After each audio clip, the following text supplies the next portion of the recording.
Miss Arrington, thank you so much for that energetic point of view. We really appreciate having you here today.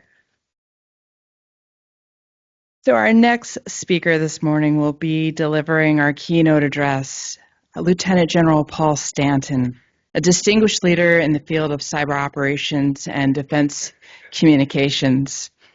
As the commander of the Joint Force Headquarters Department of Defense Information Network, the DoDIN, and the director of the Defense Information Systems Agency, General Stanton plays a critical role managing and securing the DoD's global network, supporting over 200,000 warfighters in 150 countries. We are honored to have him here with us today to share his insights and perspectives on innovative solutions to the evolving cyber defense landscape and the future of the cyber workforce. Please join me in welcoming General Paul Stanton.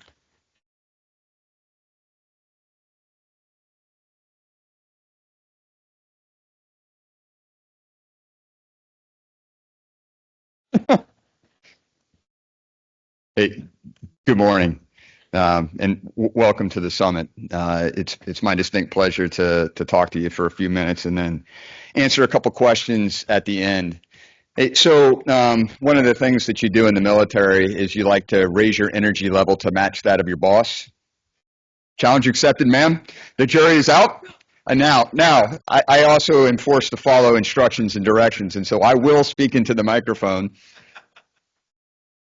and constrain myself to the podium, which is unnatural, but I'll do my best.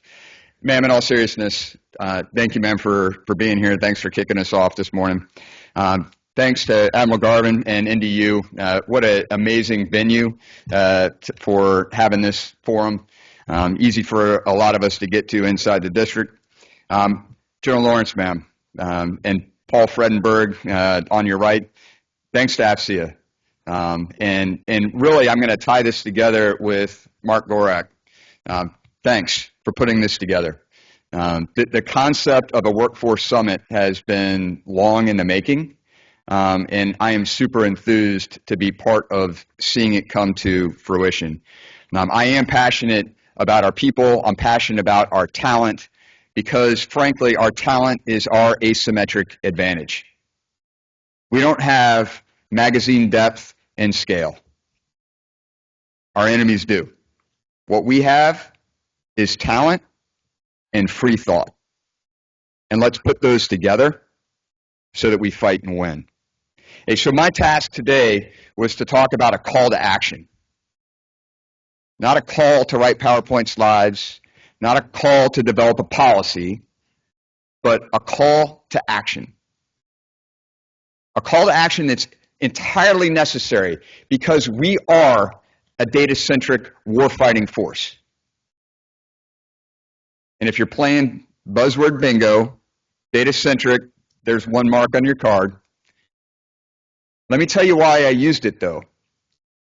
I used data-centric because there's not a single thing on our current and future battlefield that's not a data producer or a data consumer. I used to make that statement and say, yeah, but I've got my M4 rifle. But you know what? We're putting sensors on the end of the M4 rifle that are generating data that has to be transported to some location to help make sense of it. Commanders, leaders at echelon, don't get to ignore the cyber warfighting domain. When I was a young infantryman, I had a fire support officer that was responsible for helping me plan the employment of artillery, fire and maneuver. That fire support officer's sole responsibility was thinking through how to employ indirect fire. But that did not absolve me of the responsibility of understanding the employment of indirect fire. It's my scheme of maneuver. And if I offload the planning on the expert and I don't think through how it's integrated into my plan, shame on me. Well, shame on every commander and leader that doesn't understand how data flows on the battlefield. The days of ignoring cyber as a warfighting domain are gone. Everything is a data producer or a data consumer. If you don't understand how that data flows on the battlefield, you're not an effective commander. You have to tie it together.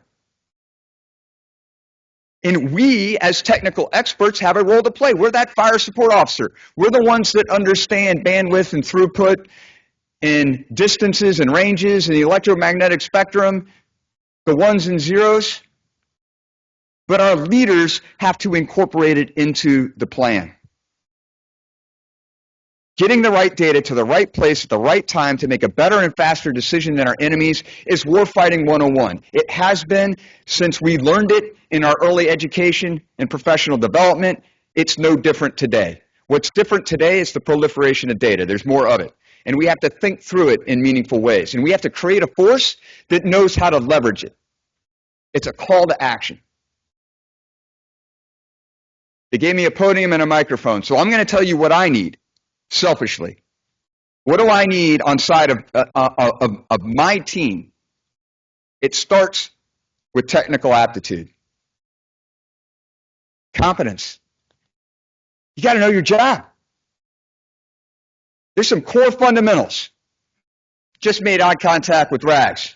Sir, always good to see you. He and I sat a panel about a decade ago, and someone asked us, hey, what do you need to know in order to be effective in the cyber warfighting domain? My answer then is the same as my answer now. You got to understand operating systems, you got to know how to write code, and you got to understand networks. If you don't understand sequence selection and iteration, you don't know how to write a loop, go learn. If you don't understand the critical path of data flow from the workstation that's in your office to the edge of the internet, figure it out. You can't attack an operating system if you don't understand how it works. And you sure as heck can't defend it if you don't know how it works. Competency matters. You have to know your job. That foundational cornerstone is critically essential. Because what it does when you demonstrate competency is you earn respect. You earn the respect of your subordinates, of your peers to your left and right, and importantly, to your bosses. When you know your job, you earn respect that leads to trust. When your formation trusts you, that you know what you're talking about, that you understand the science, and the direction that you give is going to be valid, and when your leadership trusts you, that you're going to be deliberate, purposeful, yet lethal with your action, that sets the condition for a term we use in the military, mission command. I'm going to give you guidance, and then I'm going to let you execute. Ladies and gentlemen, that is our asymmetric advantage. We're free thinkers. We're not tied to the keyboard inside of a room where we can achieve scale with the workforce. We're free thinkers. And when you demonstrate your technical competency, you earn the respect of your formation. You're offered the trust to execute within the left and right limits and bounds. You use disciplined initiative, and you achieve results. Demonstrating competence is critical.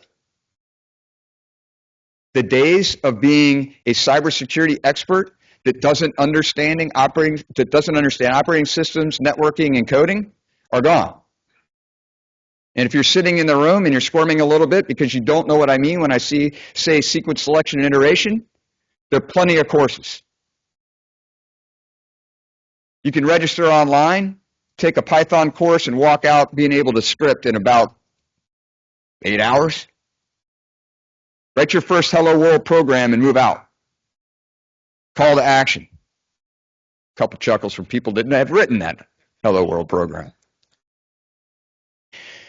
I also need lifelong learners. Your competency has a time bound associated with it given the rate of change of technology and the rate of change of our adversaries, the rate of change of our enemies. You got to stay current. The world is moving around us. You have to have a voracious appetite for learning, to stay current, to remain relevant, to remain competent, such that you can execute with disciplined initiative. You cannot rely on the traditional professional development opportunities in the Department of Defense. Going back to the schoolhouse at Fort Eisenhower in the United States Army is necessary but insufficient to keep you skilled in today's cybersecurity workforce. There is a responsibility that sits on your shoulders as an individual. You must embrace that. When you come across technology that you don't understand, read about it. Better yet, open up a software development environment and write your first line of code that takes you a step further in understanding how that technology works. If you are waiting to be told, you're too late. We got to take initiative. And the folks that are willing to do that are welcome on my team any day. I need competency. I need the voracious appetite to continue learning. And ladies and gentlemen, I need a warrior ethos. It's important. You just heard my boss say that we are at war with our enemies in the cyberspace warfighting domain. Absolutely. Paul Kraft, how many attacks do we have against the Doden on any given day? Too many to count. Good to see you. Too many to count. I could have also asked Paul Fredenberg that same question. Still too many to count. We're at war with our adversaries in this space on a daily basis. I take that personally. It's part of the warrior's ethos. I'm not going to sit back and let the enemy punch me in the face. How are we making it hard on the enemy? How are we imposing cost on the enemy? It's a mindset. It's a culture. If you're a cybersecurity expert and you're waiting for your tool to blink and alert, you're too slow, you're too late. Because that alert is blinking off of yesterday's attack vector, not tomorrow's. You have to have a mindset that says, I'm willing to engage with and defeat my enemies. That's a warrior's ethos. What do I need to provide the team? I need to provide you with quality training. Quality training. I need to ensure that individuals are qualified on their cybersecurity weapon system. I need to create the environment that ensures that an individual not only knows her or his responsibilities, but has validated that they can execute them. Prisoners of our experiences. You don't start off as an infantry rifle squad entering a building and clearing a room. You start with dime washer drills to make sure that you know how to fire your M4. You road march out to the range and make sure that you're qualified. It's not that you know how to pull the trigger, it's that you know how to hit targets at 300 meters while on the move. And then you put your individual skills together collectively. And then you build your stack outside of the door to kick it in and enter a building to clear the room. We have to build that same mentality and training environment into our cybersecurity workforce at large, not only for cyber protection teams. Our cybersecurity service providers, the CSSPs, have to have a training environment where they can qualify on their weapon system, demonstrate their competency, Individually, do you know your tasks? Are you competent? Collectively, how do I put those pieces and parts together? Saying that you're an expert in cybersecurity is like saying that you're a doctor. It's too broad. You cannot be an expert at everything. Who wants their podiatrist performing neurosurgery? Yet they're both called doctors.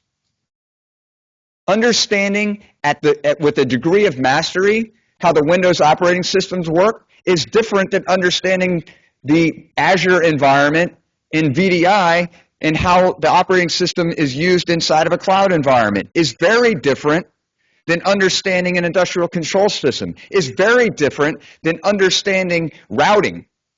Is very different than understanding routing at the BGP level.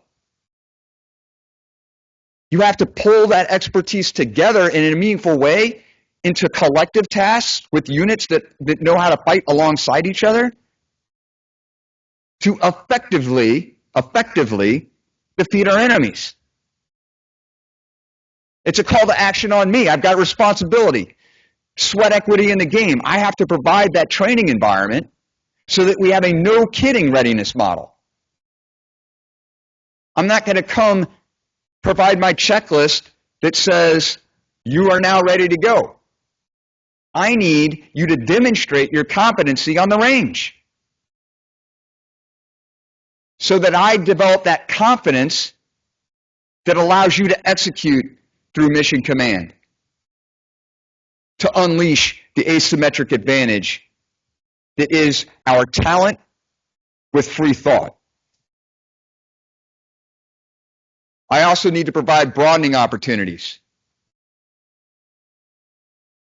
I have to give you the opportunity to grow.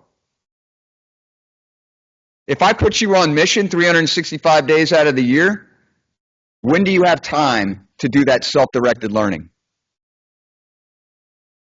If you're a networking expert, when do you have time to learn how the impacts of networking in an AI environment? Bingo card number 2. The data flows associated with supporting AI are different than data flows supported with a traditional workstation. When do you have an opportunity to learn that? When do you get reps and sets under your belt? When do I have the opportunity to send you into industry for a period of time to learn how they're executing in a meaningful way?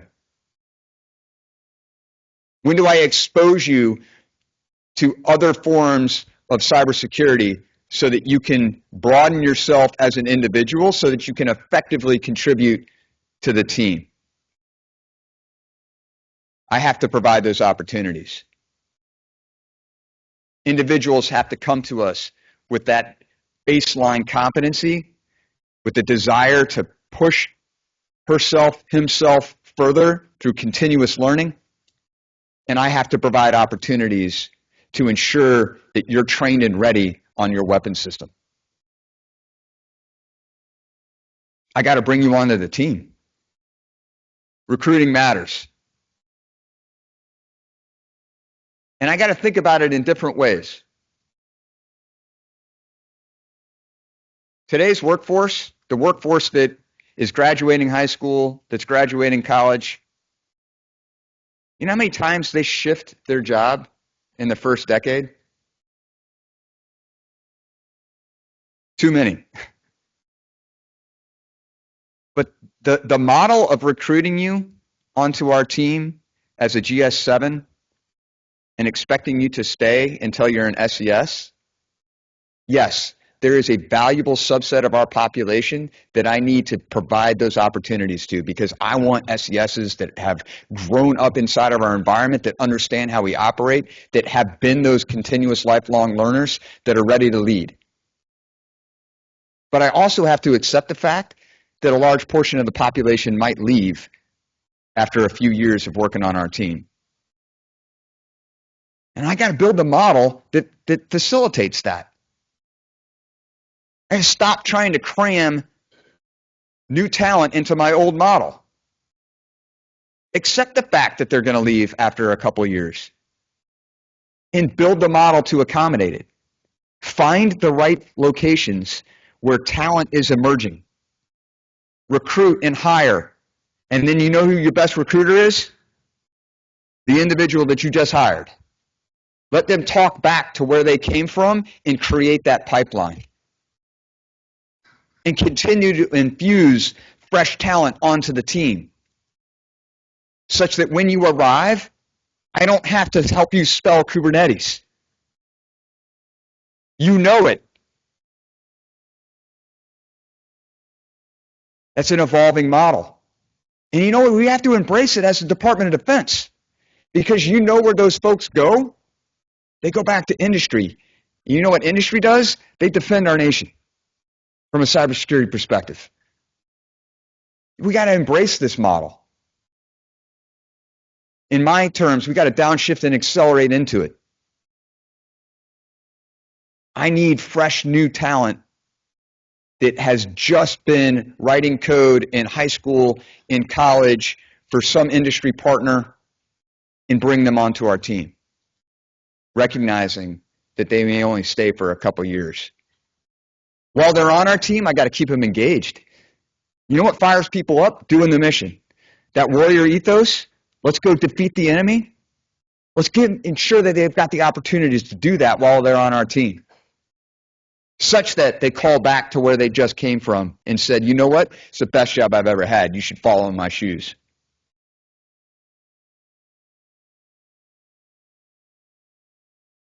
What we're doing right now inside the Defense Information Systems Agency, we have a strategy that we're on the cusp of publishing. We call it Workforce Next. How do I create the pipeline inside of our workforce to ensure that I am giving you that opportunity to stay on mission? I'm giving you opportunities to grow. I'm infusing these opportunities to learn and have broadening opportunities that show you a path to the long term. But along the way, fully recognizing that there are exit ramps and portions of that population are going to go back out and help defend the United States of America. We're working that strategy right now. Stay tuned, it'll be published soon. My last thought on a call to action. We got to start early. We have to start early. We can't attempt to go recruit somebody as a technical expert in cybersecurity when they're 18 or when they're 22. That's too late. We have to infuse the concepts into our K through 12 educational model. Those of us that are in the room have the knowledge, the skills, the abilities to help inform that process and drive it. Prisoners of our experiences. I was stationed at Fort Eisenhower, Georgia in Augusta for a number of years. We had an idea that we had a bunch of cybersecurity talent inherent to our team. What would happen if we went out to the local high schools and helped coach their Cyber Patriot teams? Help them configure their high school computer lab into the equivalent of a war room to think about cybersecurity in a different way. Have our folks still in uniform go coach, teach, and mentor our youth. A decade later, Columbia County in Georgia is a powerhouse, an absolute powerhouse in winning Cyber Patriot competitions. Our little county outpaces Austin, Texas, San Francisco, tech magnet schools in Atlanta, because folks that understand how to do this put their time and energy into supporting. I get the nerd chills when I think about the Alliance for Fort Eisenhower and their willingness to go into the Boys and Girls Club of Augusta, Georgia, and give them free opportunities for a 2-week-long educational opportunity in cybersecurity.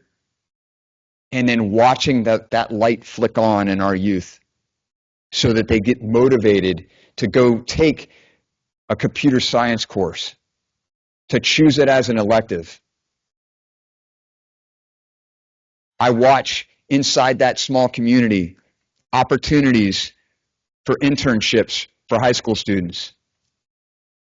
Students that are getting their technical certifications, that are not just going and sitting alongside somebody for an internship, but actually putting their hands on the keyboard and driving outcomes as an 11th grader.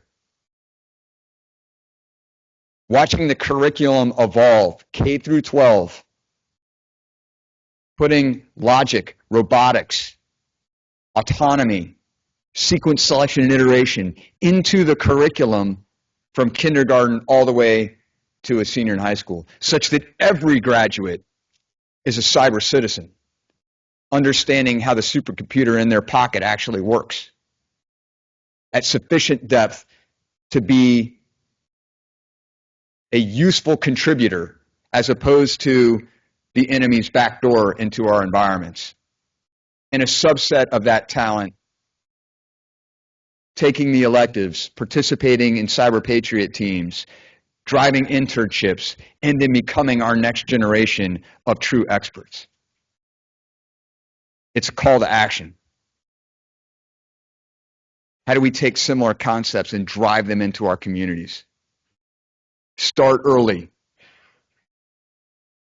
Knock down that barrier to entry so that we do achieve scale. Scale of talented individuals with competency, a voracious appetite to continue learning, and a warrior's ethos to defeat our enemies. I have no idea how much time I have left, but I will willingly take any questions if that opportunity presents itself, and I will defer to our host. So we have about 10 minutes left, sir. Okay. And so for those of you in the audience, our microphones are left and right. And so please come on up to the mic, tell us your name, what organization you're from, and then tell us your question. We want to hear from you. Don't be shy. It's okay to be the first one. Otherwise, I'll just stand here. Here comes our first question. Okay. Sir, you said something about that we need to quit cramming talent into our old model, change the model. And I'm thinking about that and about this mass exodus of talent that goes out to the workforce, out to industry, that is. They're still in the workforce. And many of them may end up, if they served in uniform especially, they miss that. There's something mission, they may be making a lot more money, but they're lost some sense of mission, some sense of community. And I'm a reservist, been a reservist for 35 years. Still Thank you. serving at a rank lower than when I started. And what I encourage folks to do is stay in the reserve component. But it's extremely hard, especially if the op tempo gets to a point where they're really just another active force to tap. What I've seen in the Space Force is they're reimagining what the reserve component is as more of less of a divide, another silo, but as a flexible part-time, sometimes you're part-time, sometimes you're full-time. How would you reimagine a cyber workforce in which there is more fluid movement between components, between duty statuses, maybe even between civilian and military, and to create more of a virtuous circle rather than a one-way ticket out? Yeah, it's a really important question, and I'll offer personal thoughts. I think at the underpinnings, we have to infuse talent management of making sure that we understand who our actual individuals are that are in the reserve and in the guard. Prisoners of experience, I've used that phrase multiple times already this morning. I was working with cyber protection teams at one point, and we had a reserve element that was activated and came to work alongside us, and we were really struggling with getting our network environment hooked up, and the folks that were active duty had put about 5 hours into it before we realized that the CW3 that was a reservist was a Cisco engineer. And he did all but you remember that Saturday Night Live skit, move. It's like, move. And like 15 minutes later, we had it up and running. So I think that we need to understand at a very fine-grained level the talent that we have in what our Guard and Reserve Patriots are doing in their civilian capacity, because I think it has super relevance to our ability to effectively defend when we need it. I'm going to go on an ounce of a tangent. What we have recognized inside the Department of Defense Information Network is that we have a massive dependency on industry. Industry is inside of our network. We don't run without Microsoft. We have a dependency on Microsoft to patch their operating system. Industry extends our environment. AWS runs the data center. When a network card goes bad at 2 a.m. on a Sunday morning, it's an AWS engineer that is in the data center replacing that network card. This concept of understanding our technology, understanding who our guardsmen and our reservists are that have those technical skills, and using them to align to the emergent problem is super relevant. I'll tell you, you're going to hear from General Hawk after lunch. He will invariably talk about Cybercom 2.0. I think Ms. Manning may also make mention of it. Our ability to manage our talent, we are driving that so that we can see at the right level of fidelity, so that we create the ability to put the right person on the right mission. And I think that will be essential moving out. Thank you. We'll take stage left and then stage right. Yeah, sir, Sam Altman here. Thank you. I'm another reservist. We actually just missed you down at our cyber. But my question for the private sector comes with, as we look into publishing, this is workforce development policy.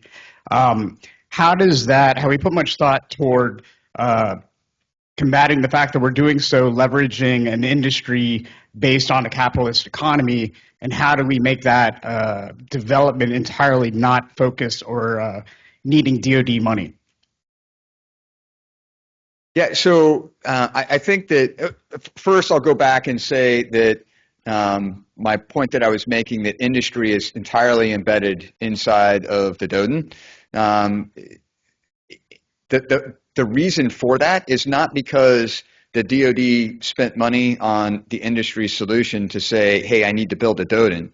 It was because industry had a solution, and we said, I need to incorporate that into our support to the warfight.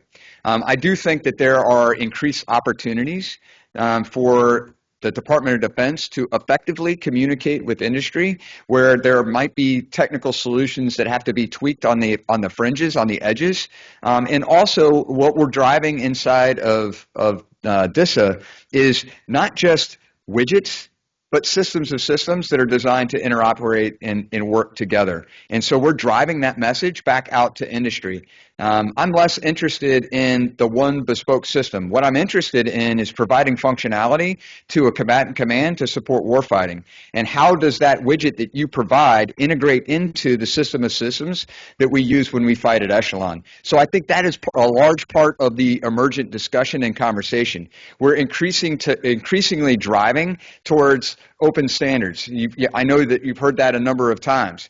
For good reason, because if those open standards are what we're leveraging in the department, they're what you're using as industry, then I don't have to try to cobble things together. They plug together like Lego blocks. And so our responsibility at DISA is to help explain what's the map of how I put the Legos together.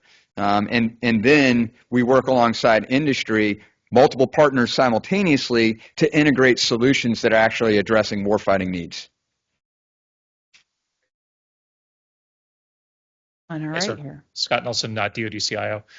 Quick question. So if you were reassigned as the commandant of the NDU CIC, how would you restructure, remission that organization to meet the needs of DISA Next, CyberCan 2.0, and all the other initiatives we have in the workforce? So I don't know that I would reorganize, but what I would do is double down on ensuring that we're teaching the next generation effectively.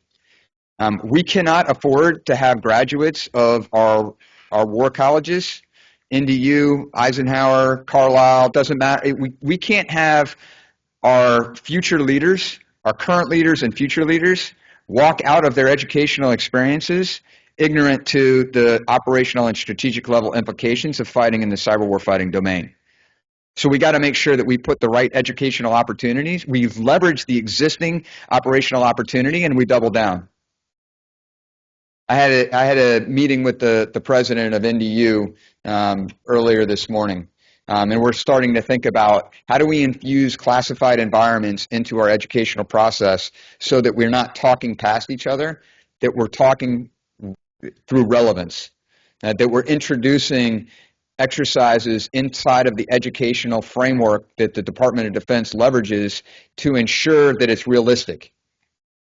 Stop white carding our exercises. Let's start actually doing it inside of an educational environment so that those graduates walk out informed on how to be commanders at the next generation. Great, and I think we have time for one more question. Please, stage left. Thank you, ma'am. Sir, thank you very much for the talk today. I just wanted to take a moment. I haven't heard anybody put kind of the lay of the land in the context that you did. I really love the almost the infantry comparison. It reminds me of a great paper I read a while ago that originated from this institution called From Fob to Knock, and how we can leverage combat expertise to actually build the next generation of security practitioners. One of the big things you mentioned in terms of what you need is that warrior ethos. And as a former infantryman myself, I remember when my senior NCOs, they'd field us new equipment, whether it was a Thales and Bitter. The first thing we did as an infantryman was try and throw away the user manual, try and break it, and that's how we learned how to use the darn thing, and if we could rely on it in the field.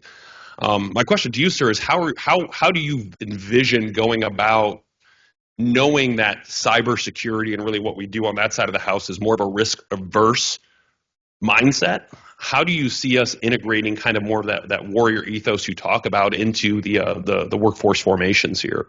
Yeah, so great question, and I'll speak to my experiences in the Army, having recently worked at the Cyber Center of Excellence and the institutional side of our Army, infusing realistic cybersecurity and cyber threats into our training environments that hit warfighters at the time and place of their need. Absolutely critical. Not white carding it, making sure that we actually do it.